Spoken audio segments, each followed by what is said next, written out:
तो friends, a very warm and a very lovely good morning to all of you. Friends, आज के session में हम बात करने वाले हैं बकिंघम पाई थ्योरम से रिलेटेड कुछ एडिशनल चीज़ों के बारे में।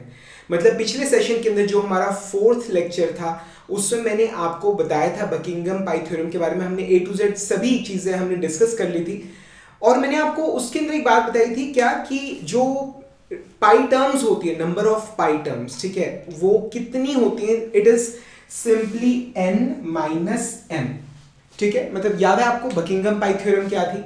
मतलब it simply says that Buckingham pi theorem simply क्या कहती है कि अगर किसी प्रॉब्लम के अंदर, अगर किसी फिनोमिना के अंदर टोटल कह रहा हूं, टोटल n वेरिएबल्स हैं, टोटल n वेरिएबल्स हैं, ठीक है, और उस पूरी प्रॉब्लम के अंदर total m number of fundamental quantities इस्तेमाल हो रही है, ठीक है।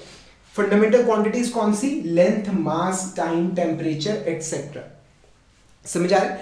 तो अगर किसी प्रॉब्लम के अंदर टोटल नंबर ऑफ जो वेरिएबल्स हैं दे आर n और total number of fundamental quantities जो प्रेजेंट है प्रॉब्लम के अंदर इट इज m, तो वो जो प्रॉब्लम है it can be represented in the form of n minus m dimensionless terms, ठीक है, डायमेंशनलेस नंबर्स, जिसे हम क्या बोलते हैं? जिसे हम बुलाते हैं पाई टर्म, जिसे हम क्या बुलाते हैं? पाई टर्म, ठीक है। तो बेसिकली मैंने आपको ये बताया था कि मतलब क्या चीज है कि सपोज कीजिए Q1 कोई डिपेंडेंट वेरिएबल है जिसकी वैल्यू मतलब बाकी के इंडिपेंडेंट वेरिएबल्स पे डिपेंड करती है, ठीक है। तो Q1 ये बेसिकली फंक्शन है Q2 का, Q3 का, Q4 का and so on up to Qn, ठीक है। तो अगर ये प्रॉब्लम है तो मैंने आपको क्या बताया था कि हम इसे किस तरह से रिप्रेजेंट कर सकते हैं? We can express it in the form कोई और फंक्शन, ठीक है, किसका? Q1 का, Q2 का, Q3 का and so on up to Qn, ये चीज, ठीक है। मतलब this is equal to constant, आप इसे इस तरह से रिप्रेजेंट कर सकते हो। फिर मैंने आपको क्या बताया था कि ये जो प्रॉब्लम है it can be again further modified. It can be, ये जो इक्वेशन है हम इसे और मॉडिफाई कर सकते हैं, हम इसे और डेवलप कर सकते हैं और या एक्सप्रेस कर सकते हैं in the form of an another function, कोई और फंक्शन जिसमें क्या है pi 1, pi 2, pi 3 up to pi n minus m, ठीक है, इज इक्वल टू C2। अगर ये पहला कांस्टेंट है तो दूसरा, ठीक है। मतलब आप इस इक्वेशन को इस फॉर्म में मॉडिफाई कर सकते हो। मतलब ये जो इक्वेशन है it can be represented in the form of जिसके अंदर क्या प्रेजेंट है? n माइनस m पाई टर्म्स, ठीक है। तो ये थी बकिंघम पाई थ्योरम, ठीक है। पर मैंने आपको बताया था कि एक्चुअली जो ये चीज हम आपको बताते हैं कि number of pi terms n minus m है, मतलब मोस्ट ऑफ द केसेस के अंदर, मोस्ट ऑफ द केसेस के अंदर ये फॉर्मूला मतलब आपको सही आंसर देता है। बट स्टिल कई बार कुछ ऐसे केसेस भी देखे गए हैं जहां पर ये जो फॉर्मूला है n माइनस m वाला, ये फॉर्मूला क्या है? This is equal to number of pi terms, ठीक है, number of pi terms is equal to n minus m। कुछ ऐसे लिमिटेड से केसेस है जहां पर ये जो फॉर्मूला है ये गलत आंसर देता है, ठीक है। तो मतलब आप इसे एज अ स्टैंडर्ड रूल नहीं इस्तेमाल कर सकते कि हाँ मतलब हर जगह नंबर ऑफ पाई टर्म्स जो बनेगी वो n माइनस m ही बनेगी, ठीक है। तो ऐसे में फ्रेंड्स मतलब वो क्या चीज है जो हमें सही गाइड करती है? मतलब this is the easy way, ये आसान तरीका है। मोस्ट ऑफ द टाइम्स ये सही आंसर देता है, most of the times 99% of the times ये सही आंसर देगा, ठीक है, और ये आसान है इसलिए हम इसी का प्रयोग करते हैं। पर मतलब 1% का चांसेस ऐसे भी कि गलत आंसर दे, ठीक है। तो सही चीज क्या है? वो सही चीज के दैट्स द रैंक मेथड, ठीक है। तो सही चीज क्या है? वो है रैंक मेथड, ठीक है। तो रैंक मेथड बेसिकली क्या चीज है मैं आपको बताता हूं। रैंक मेथड है क्या? उसके अंदर क्या करना होता है? आपको एक डायमेंशनल मैट्रिक्स डेवलप करना होता है, ठीक है। आपको क्या करना होता है? आपको रैंक मेथड के अंदर डायमेंशनल मैट्रिक्स मतलब बनाना होता है, ठीक है। तो मेरे ख्याल से मुझे ऐसा लग रहा है कि हमें मतलब एक प्रॉब्लम कोई ले लेनी चाहिए, तो मैं उसकी मदद से अगर आपको समझाऊंगा तो आपको बेटर वे में समझ आएगा। तो सपोज कीजिए वी हैव अ प्रॉब्लम जिसके अंदर मतलब ये मैं लिख रहा हूं फंक्शन है कोई, एक ऐसी प्रॉब्लम है जिसके अंदर हमारे पास वेलोसिटी इन्वॉल्व है, लेंथ इन्वॉल्व है, फोर्स इन्वॉल्व है, डेंसिटी इन्वॉल्व है, विस्कोसिटी इन्वॉल्व है और g acceleration due to gravity g involve है, ठीक है। कुछ भी हो सकता है, वेलोसिटी का फॉर्मूला हो सकता है बाकी चीजों की टर्म्स में, या फोर्स का फॉर्मूला हो सकता है बाकी जो रिमेनिंग चीजों की टर्म्स में। तो कोई भी कैसे भी इक्वेशन हो सकती है, पर कुल मिला के द प्रॉब्लम इज कि जो प्रॉब्लम है, जो फिनोमेना हो रहा है, उसके अंदर एक वेलोसिटी है, लेंथ है, फोर्स है, डेंसिटी है, विस्कोसिटी है और acceleration due to gravity g है, ठीक है, and this is equal to constant. तो ये हमने इक्वेशन हमने बनाई है, समझ आ रहा है, ठीक है। तो अब हमें इसका बेसिकली डायमेंशनल मैट्रिक्स हमें यहां पर ड्रॉ करना है, डायमेंशनल मैट्रिक्स, ठीक है। तो उसको करने के लिए आपको क्या करना होगा, सबसे पहले तो सभी वेरिएबल जो जितनी भी क्वांटिटीज है उन सब की डायमेंशंस आपको पता होनी चाहिए, डायमेंशंस आपको लिखनी पड़ेंगी। तो वेलोसिटी की डायमेंशंस क्या है, L/T, ठीक है, हम सभी जानते हैं। लेंथ की डायमेंशंस लेंथ की है, ठीक है। फोर्स की जो डायमेंशंस है वो है मास इनटू एक्सेलरेशन, mL/T का स्क्वायर, ये फोर्स की डायमेंशंस आ गई, तो 3 ये कवर हो गए। डेंसिटी की डायमेंशंस होता है मास पर यूनिट वॉल्यूम, m/L3, ठीक है। विस्कोसिटी की डायमेंशंस क्या होती है, इट इज m/Lt, ठीक है। और यहां पर आ गया है g, acceleration due to gravity, इसकी डायमेंशंस क्या होती है, it is length by time का स्क्वायर, ठीक है। तो हमने हर वेरिएबल की हमने डायमेंशन लिख ली है। अब हमें क्या बनाएंगे, अब हम तैयार करेंगे इसका डायमेंशनल मैट्रिक्स, डायमेंशनल मैट्रिक्स हम इसका तैयार करेंगे। और आपको करना क्या होता है, मतलब कुछ भी नहीं है उसके अंदर, सिंपली आप यहां पे लिखते हो m, l और t, जो भी जितनी भी डायमेंशंस प्रेजेंट है आप उन्हें लेफ्ट साइड पे लिखते हो। अब यहाँ पर प्रॉब्लम में 3 है, हो सकता है शायद 2 ही होती, हो सकता है 3 से भी ज्यादा होती, तो जितनी भी डायमेंशंस प्रेजेंट है आप उन्हें यहाँ लिख लेते हो, ठीक है। उसके बाद आप ऊपर लिखते हो वेरिएबल्स जो भी प्रेजेंट है। So we have velocity, we have length, we have force, we have density, we have viscosity and we have g. समझ आ गया, ठीक है। तो एक्स एक्सिस पे आप कह सकते हो कि हमने सारे वेरिएबल्स लिख लिए और वर्टिकली हमने मास, लेंथ और टाइम जो हमारी फंडामेंटल क्वांटिटीज हमने वो नोट डाउन कर लिए।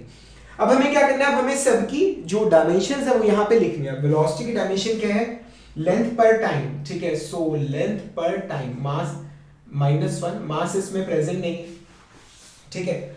लेंथ की डायमेंशंस है लेंथ की, ठीक है। फोर्स की डायमेंशंस आ गई mL/T square, so we have m, we have L/T square -2, ठीक है, डिवाइड में है। डेंसिटी की है 1 divided by L3, so it is 1 - 3 0। Viscosity की है m/Lt, so it is 1 by -1, ठीक है। g की डायमेंशंस क्या है, 1 by g की डायमेंशन क्या है, हमारे पास सबसे ऊपर 0 आ गया, ये आ गया 1 - 2, ये चीज, ठीक है। मुझे लग रहा है एक बार चेक कर लेना चाहिए। वेलोसिटी की है length per unit time, length की लेंथ, फोर्स की आ गई mass into length divided by time का स्क्वायर, डेंसिटी की आ गई mass divided by volume, length का क्यूब, ठीक है। विस्कोसिटी का आ गया मास डिवाइडेड बाय Lt और g का आ गया लेंथ पर यूनिट पर टाइम स्क्वायर, ठीक है। तो हमने डायमेंशनल मैट्रिक्स हमने ड्रॉ कर लिया है यहाँ पे। अब हमें क्या करना है, अब ये जो मैट्रिक्स आपने बनाया है हमें इसका रैंक निकालना है, ठीक है। क्या है, हमें इसका रैंक निकालना है इस मैट्रिक्स का। अब सपोज कीजिए इसका रैंक निकल के आया है R, इसका रैंक क्या निकल के आया, इसका रैंक निकल के आया है R, ठीक है। तो number of dimensionless pi terms जो बनेंगी that will be n minus r, वो क्या बनेंगी, they will be n minus r। ये चीज आपको समझ आ गई। So this will give you the exact correct answer, ठीक है। n माइनस m ये आसान है, ठीक है, ये वाला आसान मेथड है, पर जो सही आंसर देगा वो ये वाला n माइनस r, जहां पर r क्या है, r is the rank of this dimensional matrix, ठीक है। अभी रैंक ऑफ मैट्रिक्स क्या होता है, ये हमने सारा मैथमेटिक्स के अंदर पढ़ा है। मैथमेटिक्स में जो मैट्रिक्स वाला चैप्टर है उसके अंदर हम रैंक ऑफ अ मैट्रिक्स हम पढ़ते हैं। तो डिटेल में तो खैर आपको आपके मैथ्स के टीचर पढ़ाएंगे, पर हल्का सा एक आइडिया मैं आपको दे देता हूँ, हल्का सा एक आइडिया मैं आपको दे देता हूँ कि rank of a matrix or rank of a matrix ये क्या होता है, दिस इज द मैक्सिमम, ये मैक्सिमम ऑर्डर होता है मैट्रिक्स का, maximum order of the matrix जिसका डिटर्मिनेंट आपको नॉन जीरो मिलता है, नॉन जीरो, जिसका डिटर्मिनेंट आपको क्या मिलता है, नॉन जीरो। समझ आ रहे हैं, ठीक है। अब बेसिकली डिटर्मिनेंट हम हमेशा एक स्क्वायर मैट्रिक्स का निकालते हैं, स्क्वायर मैट्रिक्स, ठीक है। अब ये जो मैट्रिक्स आपको नजर आ रहा है इसके अंदर 3 रोज हैं, ठीक है, और 1 2 3 4 5 6 कॉलम्स है, ठीक है। 3 रोज है 6 कॉलम्स है। तो आप इसमें से सबसे बड़ा जो स्क्वायर मैट्रिक्स है, सबसे बड़े साइज का, वो आप क्या निकाल सकते हो? ऑफ कोर्स 3/3, ठीक है। तो अगर मुझे इस मैट्रिक्स के अंदर से सबसे बड़ा स्क्वायर मैट्रिक्स बनाना हो तो मैं 3/3 का बना सकता हूं, ठीक है। तो आपको इस मैट्रिक्स में डाटा लिखा गया, आपको इस मैट्रिक्स में से मतलब सबसे बड़ा स्क्वायर मैट्रिक्स बनाना है 3/3 का। इस डाटा की मदद लेके आपको उसका डिटर्मिनेंट निकालना है। अब जब आप डिटर्मिनेंट निकालोगे तो दो चीजें होंगी, या तो डिटर्मिनेंट आएगा 0 और या फिर आएगा नॉन जीरो, ठीक है। दोनों में से कोई एक आएगा, ठीक है। अगर नॉन जीरो आ गया देन यू आर लकी, आप बहुत किस्मत वाले हो, ठीक है। क्योंकि अगर नॉन जीरो आ गया तो जितना ऑर्डर था मैट्रिक्स का, मतलब वही क्या है, उसका रैंक है। मतलब यहां पर अगर मैंने, अब सपोज कीजिए मैं ट्राई करता हूं अपना लक, देखता हूं क्या हो रहा है, ठीक है। मैंने ये 3/3 का ये मैट्रिक्स मैंने ले लिया, ये मैंने 3/3 का मैट्रिक्स मैंने यहां से उठा लिया, ठीक है। तो मेरे पास मैट्रिक्स क्या है, 0 1 1, वी गॉट 1 0 1 -1 0 -2, ठीक है। ये मैंने मैट्रिक्स बना लिया। मैं इसका डिटर्मिनेंट निकाल रहा हूं, डिटर्मिनेंट में इसका निकाल रहा हूं तो क्या आएगा, 0 इंटू दिस, ये आ गया 0 दिस इंटू दिस -0, ठीक है। तो ये तो टर्म खत्म हो गई। उसके बाद आ गया माइनस, फिर 1 इंटू दिस, ये आ गया -2 माइनस, फिर आ गया दिस इंटू दिस, ये आ गया -1, माइनस माइनस हो गया प्लस, ठीक है। तो ये आ गया, ठीक है। उसके बाद आ गया +1 bracket start, this into this 0, this into this 0, ठीक है। तो ये आ गया 0, ये चीज। तो ये टर्म भी 0 आ गई, वो टर्म भी 0 आ गई, और बीच में यहां पर -2 +1, ये आ गया -1 ये आ गया 1, ठीक है। तो किस्मत बहुत अच्छी थी। पहला डिटर्मिनेंट जो हमने निकाला, पहला डिटर्मिनेंट वही क्या आ गया, नॉन जीरो। तो यहीं पे प्रॉब्लम खत्म हो गई, यहीं पे प्रॉब्लम खत्म हो गई, ठीक है। एक बार चेक कर लेना, हो सकता है डिटर्मिनेंट वगैरह गलत निकाल दिया, चेक कर लेना एक बार आप खुद, ठीक है। तो अब जैसे ही डिटर्मिनेंट जो आप निकालोगे वो नॉन जीरो आएगा, उसी पॉइंट पे प्रॉब्लम फिनिश हो जाएगी, ठीक है। और जो आपने मैट्रिक्स का, जो आपके मैट्रिक्स का ऑर्डर है, that is the rank of the matrix. ये चीज आपको समझ आ रही, ठीक है। जो मैट्रिक्स का ऑर्डर आपने लिया है that is the rank of the matrix, ठीक है। अब ये नॉन जीरो आ गया तो मेरा न्यूमेरिकल हो गया खत्म, ठीक है। तो यहां पर नंबर ऑफ रिपीटिंग वेरिएबल्स, क्या कह रहा हूं मैं, नंबर ऑफ रिपीटिंग वेरिएबल्स वो क्या होंगे, बराबर होंगे रैंक ऑफ मैट्रिक्स के, and that is equal to 3 in this problem. समझ आ रहे हैं यहां तक, ठीक है। तो अब बात ये है कि ये तो पहली बार में नॉन जीरो आ गया, अगर जीरो आता, अगर डिटर्मिनेंट जीरो आता तो क्या होता, फिर उसके बाद क्या करते, ठीक है। अब ये वाला मैट्रिक्स तो आ गया 0, इसका डिटर्मिनेंट आ गया 0 जो हमने बनाया था, फिर हम कोई और मैट्रिक्स लेते, मतलब सपोज कीजिए मैं ये वाला मैट्रिक्स लेता, अब इसका डिटर्मिनेंट निकालता। अगर नॉन जीरो आ गया तो रैंक है मैट्रिक्स का 3, अगर फिर से 0 आ गया तो फिर मैं एक दूसरा मैट्रिक्स बनाता 3/3 का, इसी डाटा में से, ठीक है। दूसरा मैट्रिक्स बनाता 3/3 का, फिर मैं उसका डिटर्मिनेंट निकालता। अब अगर वो नॉन जीरो आ गया, इसका मतलब कि जो रैंक है मैट्रिक्स, इस पूरे मैट्रिक्स का, दैट्स 3। अगर वो 0 आ रहा है तो फिर मैं कोई और मैट्रिक्स बनाता, ठीक है। फिर जब सारे इस तरह से कवर कर लिए, उसके बाद फिर मैं एक ये कॉलम उठाता, एक ये कॉलम उठाता, एक ये कॉलम उठाता, तो जितने मैट्रिक्स बन सकते हैं उतने मैट्रिक्स में बनाता, और A to Z सभी कॉम्बिनेशंस हम ट्राई करेंगे, ठीक है। और अगर जब तक कि मतलब जितने भी कॉम्बिनेशंस हम ट्राई बन सकते हैं हम सारे ट्राई करेंगे। दो सिचुएशंस है, या तो हमें एक नॉन जीरो डिटर्मिनेंट मिल जाएगा, ऐसे सिचुएशन के अंदर the rank of the matrix will be 3, मतलब जो ऑर्डर है मैट्रिक्स का वही रैंक है मैट्रिक्स का, अगर डिटर्मिनेंट नॉन जीरो आ रहा है। और अगर जितने भी कॉम्बिनेशंस बन रहे हैं अगर सभी का डिटर्मिनेंट अगर 0 आ रहा है तो यानी कि रैंक 3 नहीं है, ठीक है, रैंक 3 नहीं है। तो अब हमें क्या है, अब हमें रैंक 2 ट्राई करना है कि क्या इस मैट्रिक्स का रैंक 2 है, हमें ये चेक करना है, ठीक है। अब वो कैसे चेक होगा, इस डाटा में से हम 2x2 के मैट्रिक्स बनाएंगे, 2x2 के, ठीक है। मतलब ये पहले ये वाले 4 नंबर ले लिए, ठीक है, फिर ये वाले ले लिए, फिर ये वाले ले लिए, फिर ये वाले ले लिए, ठीक है। इस तरह से आप जितने कॉम्बिनेशंस आप ट्राई कर सकते हो आप ट्राई करोगे। प्रॉब्लम खत्म कब होगी, जैसे ही कोई एक डिटर्मिनेंट हमें मिल जाएगा, जैसे ही एक डिटर्मिनेंट ऐसा मिल गया जो नॉन जीरो है, चाहे वो नेगेटिव है चाहे पॉजिटिव है, पर वो जीरो नहीं। जैसे ही एक डिटर्मिनेंट आपको मिल जाएगा, साथ के साथ प्रॉब्लम खत्म हो जाएगी। The order of the matrix will be the rank of the matrix, ठीक है। अब जैसे यहां पर सपोज करो कि यहां पर 1 1 0 1, ठीक है, ये मैंने मैट्रिक्स यहां से ये वाला उठा, ये हिस्सा मैंने उठा लिया। अब इसका डिटर्मिनेंट कितना है, 1 into 1 1, माइनस 1 into 0 माइनस 0, तो ये आ गया 1, ठीक है। तो अगर सारे 3x3 मैट्रिक्स का जितने भी थे, अगर सभी 3x3 मैट्रिक्स का डिटर्मिनेंट अगर 0 था अगर, ठीक है, तो रैंक 3 तो है नहीं, ठीक है। तो फिर जब 2x2 का मैंने ट्राई किया तो इस 2x2 का मैट्रिक्स का डिटर्मिनेंट 1 आ गया, नॉन जीरो है, प्रॉब्लम खत्म, यानी कि रैंक 2 है ये चीज, ठीक है। तो सबसे बड़ा स्क्वायर मैट्रिक्स जिसका डिटर्मिनेंट 0 आ रहा है इन दिस प्रॉब्लम, ठीक है, जिसका डिटर्मिनेंट नॉन जीरो आ रहा है इन दिस प्रॉब्लम, ठीक है, that is basically the order of the matrix. समझ आ रहा है यहां तक, ठीक है। तो इस तरह से हम चेक कर सकते हैं। तो ये तो मतलब किस्मत की बात थी कि जो सबसे पहला हमने ट्राई किया, जो हमने बनाया, उसके अंदर हमारा डिटर्मिनेंट नॉन जीरो आ गया, ठीक है।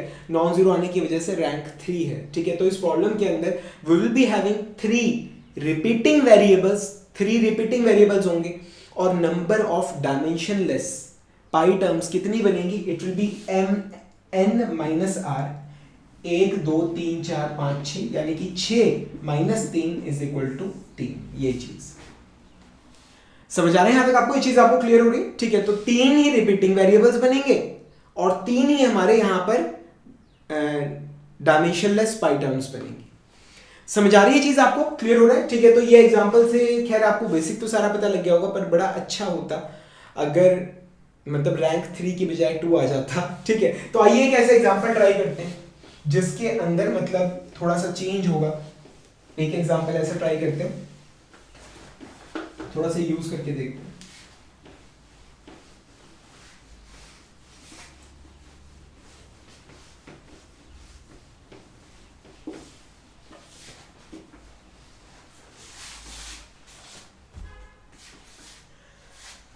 तो हम यहाँ पर कैपिलरी एक्शन की हम बात कर रहे हैं, ठीक है। अपने दिमाग से कैपिलरी एक्शन को हम एनालाइज करने की हम कोशिश कर रहे हैं, ठीक है, कोशिश कर रहे हैं हम कैपिलरी एक्शन को एनालाइज करने की।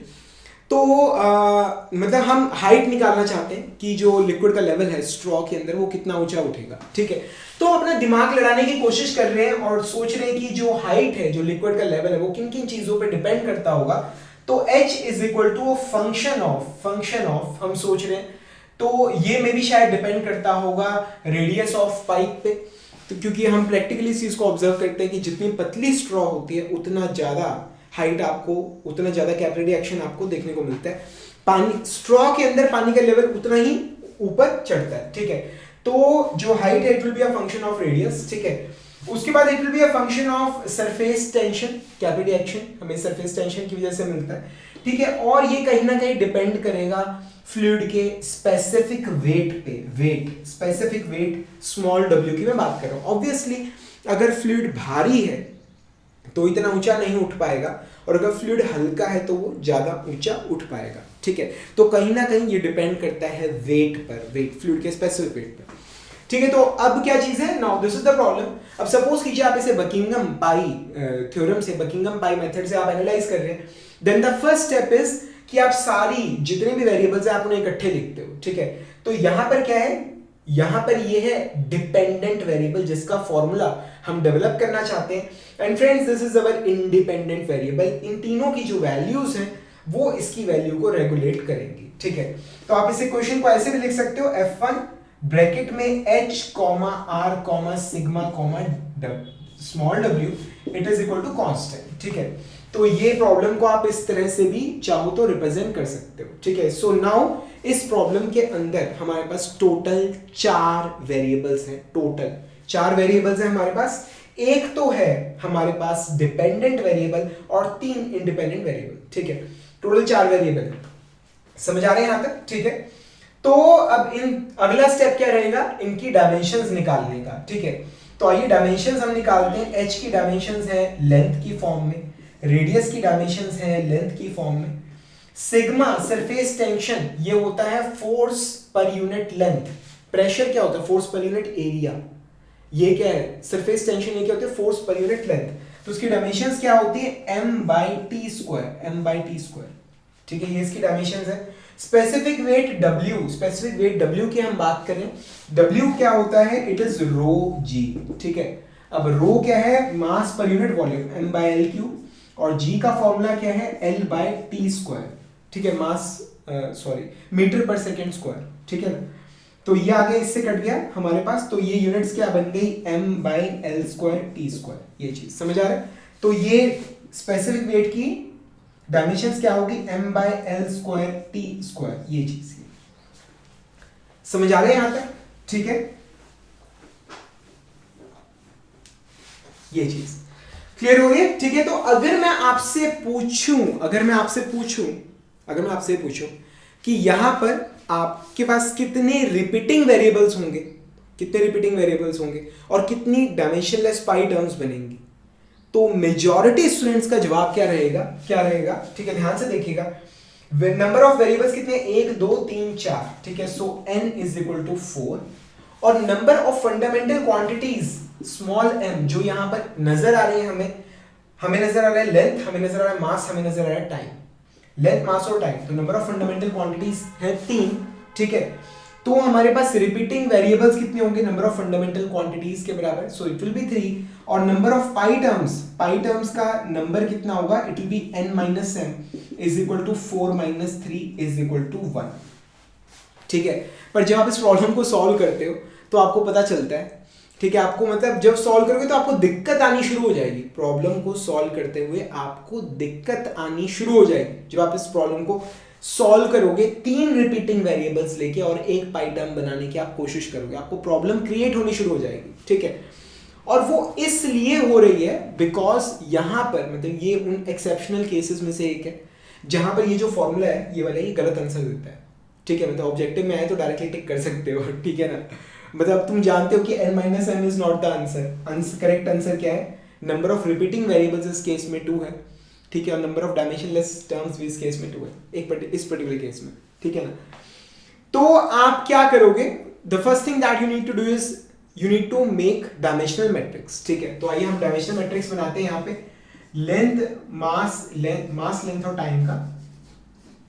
सो we have mass, we have length and we have time, ठीक है। तो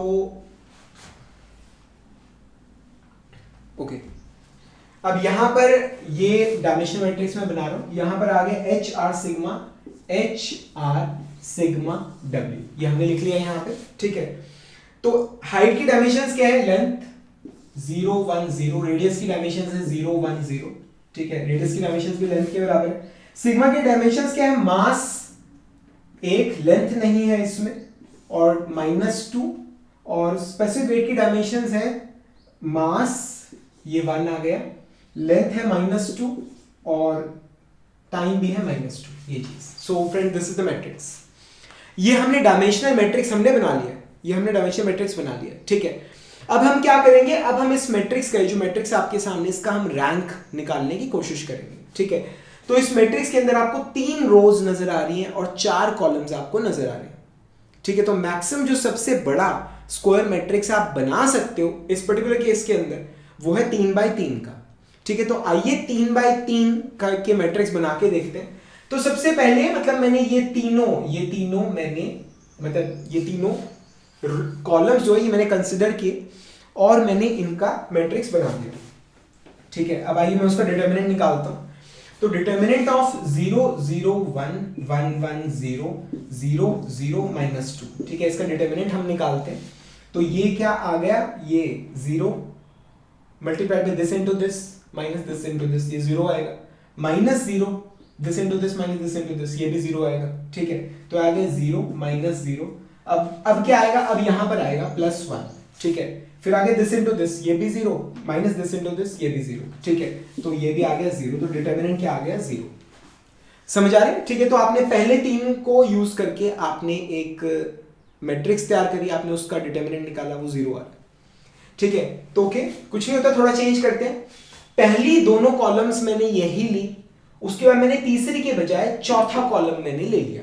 पहली दोनों कॉलम्स यही रखे, तीसरे की बजाय चौथा कॉलम ले लिया। ठीक है, तो ये मैं तीसरा वाला कॉलम चेंज कर रहा हूं और इसकी जगह मैं यहां पे लिख रहा हूं 1 -2 -2। जितने भी कॉम्बिनेशंस बन सकते हैं आपको सारे ट्राई करने हैं। कब तक करने हैं? बस करते ही रहोगे क्या? नहीं, तब तक करने जब तक आपको एक नॉन जीरो डिटर्मिनेंट नहीं मिल जाता। ठीक है, तो आइए अब इसका हम डिटर्मिनेंट निकालने की कोशिश करते हैं। ये आगे 0 multiply by this into this, तो ये तो 0 ही रहेगा। -0 ब्रैकेट में this into this minus this into this, तो ये 0 रहेगी ये टर्म। उसके बाद आ गया +1, अब आइए शायद अब नॉन जीरो आ जाए। अब आ गया this into this minus this into this. ठीक है, तो ये तो फेल हो गया। ठीक है, so again the determinant is 0, determinant 0 आ रहा है। समझ आ रहा है? तो ये चीज तो मतलब ये वाला जो एक्सपेरिमेंट था ये तो फेल हो गया। ठीक है, तो अभी तक हम 2 मैट्रिक्स बना चुके हैं। पहले हमने इन तीनों को लिया था, फिर ये 2 लिए और ये वाला हमने चौथे वाला कॉलम लिया। ठीक है, अब यहां पर एक जगह किस्मत साथ दे रही है, क्या ये दोनों कॉलम सेम है? ठीक है, तो आपको लेस नंबर ऑफ टाइम्स आपको चेक करना पड़ेगा क्योंकि दोनों कॉलम सेम है। तो डिटर्मिनेंट जो बनाओगे, ठीक है, अगर इसकी बजाय ये लोगे तो कोई फर्क नहीं पड़ेगा ना, डिटर्मिनेंट तो वही आएगा। ठीक है ना, अगर इस कॉलम की बजाय ये वाला लोगे मैट्रिक्स में तो कोई फर्क नहीं पड़ेगा। ठीक है, तो अब इन दोनों को लिया और ये लिया तो भी फेल हो गया, इन दोनों को लिया और ये लिया तो भी फेल हो गया। ठीक है, अब एक काम करते हैं, इन तीनों को लेके देखते हैं, इन तीनों को देखते हैं क्या आ रहा है हमारे पास। ठीक है, तो इन तीनों को आप लेते हो तो मैट्रिक्स क्या बन रहा है हमारा ये, सो 1 0 -2, शायद इस बार बात बन जाए। So it will B 0 multiply by 0 ही रहेगा, 0 multiply by this into this minus this into this, तो मतलब कोई कुछ भी टर्म आ जाए तो 0 ही रहेगी वो, क्योंकि 0 से मल्टीप्लाई कर रहे हैं। -1 शायद अब बात बन जाए। ठीक है, ये आ गया दिस इनटू दिस इज -2, उसके बाद आ गया दिस इनटू दिस। ठीक है, सो इट इज 0 -2 इंटू 0, ये चीज माइनस माइनस प्लस हो जाएगा, पर कोई फर्क नहीं पड़ेगा, ये टर्म खत्म हो जाएगी। ठीक है, अब शायद बात बन जाए। ठीक है ना, ये आ गया, उसके बाद आ गया +1 this into this minus this into this, तो ये आगे ब्रैकेट में -2 -0, ये आ गया। क्लियर है यहां तक? ठीक है, अब यहां पर माइनस आ रहा है, यहां माइनस आ रहा है, माइनस माइनस ये हो गया प्लस, सो इट इज +2, और यहां पर +1 -2, तो ये आ गया -2, तो डिटर्मिनेंट आ गया 0। मतलब जितने भी इस मैट्रिक्स में, जो डायमेंशनल मैट्रिक्स आपके सामने बना हुआ है, जितने भी 3 बाई 3 के मैट्रिक्स बना सकते हो आप, इस पूरे में से जितने भी बना सकते हो, उन सब का डिटर्मिनेंट आ रहा है 0। तो यानी कि रैंक 3 नहीं है, रैंक 3 नहीं है। ठीक है, तो रैंक 3 नहीं है। अब आइए रैंक 2, मतलब 2 बाय 2 के जितने मैट्रिक्स इसमें से बन सकते हैं, आइए चेक करते हैं कि क्या उनमें से किसी का डिटर्मिनेंट नॉन जीरो आ रहा है। आइए चेक करते हैं। ठीक है, 3 बाय 3 के जितने मर्जी मैट्रिक्स बना लो, इसमें से सबका डिटर्मिनेंट 0 आ रहा है। ठीक है, अब 2 बाय 2 का चेक करता हूं। ठीक है, तो पहले मैंने ये ले लिए, ये 4 नंबर ले लिए, 0 0 1 1। ठीक है, इनका डिटर्मिनेंट निकालोगे 0 आ रहा है। फिर मैंने ये वाले ले लिए 1 1 0 0। ठीक है, इनका डिटर्मिनेंट निकालोगे तो 0 आ रहा है। ठीक है, फिर मैंने ये वाला मैट्रिक्स ले लिया, सो इट इज 0 1 1 0। इसका जब डिटर्मिनेंट निकालोगे तो क्या आ रहा है, 0 इंटू 0। ठीक है, -1 इंटू 1 1, तो ये आ गया हमारा -1। इसका डिटर्मिनेंट क्या आ गया हमारे पास, -1। ठीक है, तो यानी कि हमने एक इस मैट्रिक्स के अंदर हमने एक ऐसा 2 बाय 2 का मैट्रिक्स खोज लिया है जिसका डिटर्मिनेंट नॉन जीरो आ रहा है। So the friends, the rank of this matrix it is 2। ठीक है, रैंक कितना आ गया, 2 आ गया। 3 बाय 3 के जितने मैट्रिक्स थे सबका डिटर्मिनेंट 0 आ रहा था, पर 2 बाय 2 का मैंने एक ऐसा, कम से कम एक होना चाहिए, कम एक अगर ज्यादा होता तो बहुत अच्छा है, उससे कोई खैर फर्क नहीं पड़ेगा, पर कम से कम एक ऐसा मैट्रिक्स होना चाहिए जिसका जो डिटर्मिनेंट है वो नॉन जीरो आ रहा हो। तो यहां पर इस मैट्रिक्स का डिटर्मिनेंट -1 आ रहा है, it is non zero, so the rank of the matrix is 2। यानी कि रैंक कितना आ रहा है इस मैट्रिक्स का, 2। इसका मतलब नंबर ऑफ रिपीटिंग वेरिएबल कितने होंगे, that will be 2। And number of pi terms कितनी होंगी, it will be n - r, यानी कि 4 माइनस 2 इज इक्वल टू 2, ये चीज समझ आ रहा है? ठीक है, तो ये प्रॉब्लम जो है वो इस तरह से सॉल्व होती है। समझ आए? तो आपकी बुक के अंदर तो खैर यहीं पे ही खत्म हो जाता है, पर कभी कभी ना दिमाग में क्वेश्चन ये आता है कि अगर हमें ये चीज ना पता होती, अगर हमें ये चीज ना पता होती, ठीक है, अगर हमें ये चीज ना पता होती, ठीक है, तो आप चीजों को किस तरह से लेते, ठीक है, मतलब जब आप सॉल्व करते तो क्या होता, ठीक है। बुक में तो यहीं तक खत्म हो गया, बस उसके बाद अगला टॉपिक शुरू हो जाएगा। पर अगर आपको ये चीज ना मालूम हो, अगर आप ऐसे ही सॉल्व कर रहे होते कि n minus M is equal to 4 minus 3 is equal to 1, अगर आप एक पाई टर्म बनाने की कोशिश करते, ठीक है, और अगर आप 3 रिपीटिंग वेरिएबल लेते तो आपको क्या प्रॉब्लम आती, ठीक है, आइए देखते हैं क्या प्रॉब्लम आती। तो अब आप मुझे ये बताओ, हाँ जी, अब इससे आगे का मैं नहीं आपको पढ़ा रहा, अब आप मुझे बताओगे कि चीजों को आप कैसे सॉल्व करोगे। तो भाई आपके आगे ये 4 H R sigma small w, ये 4 हमारे पास क्वांटिटीज हैं, ठीक है, वेरिएबल्स हैं। आपको इनमें से तीन डायमेंशन 3 रिपीटिंग वेरिएबल्स आपको सेलेक्ट करने, कौन सा करोगे, ठीक है। अब बात ये है कि इसके अंदर मतलब MLT जो रूल नंबर 1 है, रूल नंबर 1 क्या कहता है, सिलेक्शन का रूल नंबर 1 क्या कहता है? रूल नंबर 1 ये कहता है कि जो भी आप क्वांटिटी सेलेक्ट करोगे उनके अंदर कंबाइनली उन सब के अंदर कंबाइनली मतलब सबको मिला के जितनी भी फंडामेंटल डायमेंशंस हैं प्रॉब्लम के अंदर वो सारी प्रेजेंट होनी चाहिए, ठीक है। तो फिर मतलब मैं क्या कर सकता हूं, मैं एक ये लेंथ ले लेता हूं, ठीक है, रेडियस ले लेता हूं, एक ये सिग्मा ले लेता हूं, एक ये डब्ल्यू ले लेता हूं, ठीक है। अब मुझे लेंथ भी मिल जाएगा, मास भी मिल जाएगा और टाइम भी मुझे मिल जाएगा, ठीक है। मैं हाइट क्यों नहीं ले रहा, ठीक है, उसके दो मतलब रेडियस की बजाय मैं हाइट क्यों नहीं ले रहा, उसका कारण क्या है? उसका कारण ये कि मैंने आपको एक चीज समझाई थी कि जिस चीज का फॉर्मूला आपको डेवलप करना है उस चीज को आप कभी भी as a repeating variable select नहीं करते, ठीक है।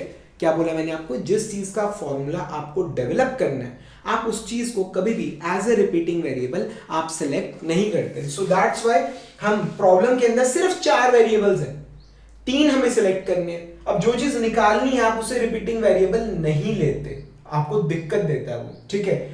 तो h को तो कर ही नहीं सकते, तो मैंने बाकी 3 कर लिए और फिर मैंने रूल नंबर 1 चेक किया, इन तीनों के अंदर कंबाइनली मुझे लेंथ, मास और टाइम तीनों चीजें मुझे यहां पर मिल रही, ठीक है। तो मुझे कोई दिक्कत नहीं। यहां तक आपको समझ आ गई, यहां तक आपको क्लियर हो गया, ठीक है।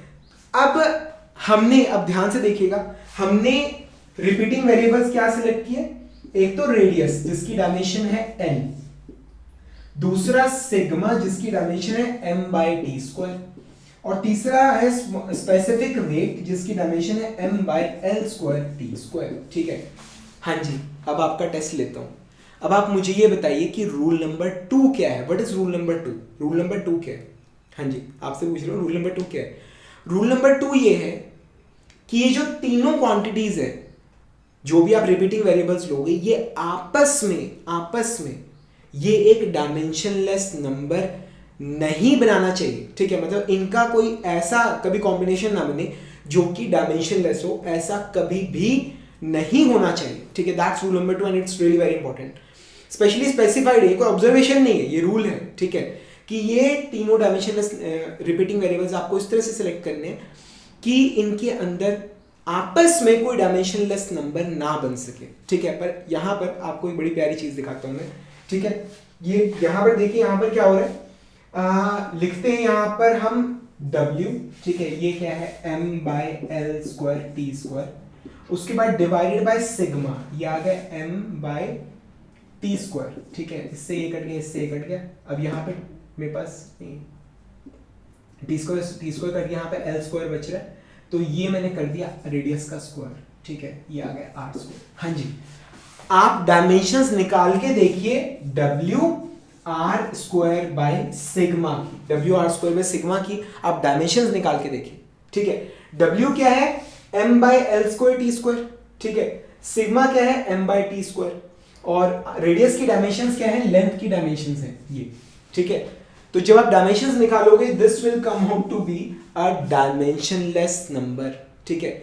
ये एक डायमेंशनलेस नंबर है, ये चीज आपको समझ आ रही है? ठीक है, तो जो सेकेंड रूल है, जो ये आपने सेलेक्ट किए हैं, ये सेकेंड रूल को सेटिस्फाई कर ही नहीं रहा। ठीक है, यानी कि जो आपका सिलेक्शन है वो ही सिलेक्शन ही गलत है। समझ आ रहा है? ठीक है, तो अगर अब आप सोचो कि सर सिलेक्शन गलत है, तो आप एक काम करो, ठीक है, आप रेडियस की बजाय आप हाइट ले लो, हाइट ले लो, रेडियस की बजाय आप हाइट ले लो। हालांकि ये हमें करना नहीं चाहिए, क्योंकि एच का तो मुझे फॉर्मूला निकालना है। ठीक है, तो मुझे कभी भी रिपीटिंग वेरिएबल के अंदर एच नहीं लेना चाहिए, पर स्टिल अगर आप कह रहे हो तो हम एच ले लेते हैं, बट उससे प्रॉब्लम में कोई फर्क नहीं पड़ेगा। क्या होगा, इसकी बजाय ये आ जाएगा। So W H square by sigma, now this is our dimensionless number. ठीक है, तो अगेन वही दिक्कत क्रिएट हो गई कि ये आपस में डायमेंशनलेस नंबर नहीं बनाने चाहिए। ठीक है, तो सर इसको छोड़ो, आप एक काम करो, आप ले लो, एक तो आप ले लो सिग्मा, रिपीटिंग वेरिएबल की बात कर रहा हूं, एक ले लो h और एक ले लो आप r। हाँ जी, अब क्या प्रॉब्लम आएगी? एक और रूल है, रूल नंबर 3। ठीक है, शायद रूल नंबर 3 ऐसे नहीं लिखा हुआ है, पर आपको बताया है क्या कि कोई भी दो रिपीटिंग वेरिएबल्स की डायमेंशन सेम नहीं होनी चाहिए। तो यहां पर h और r की डायमेंशन सेम है, तो ये भी नहीं हो सकता।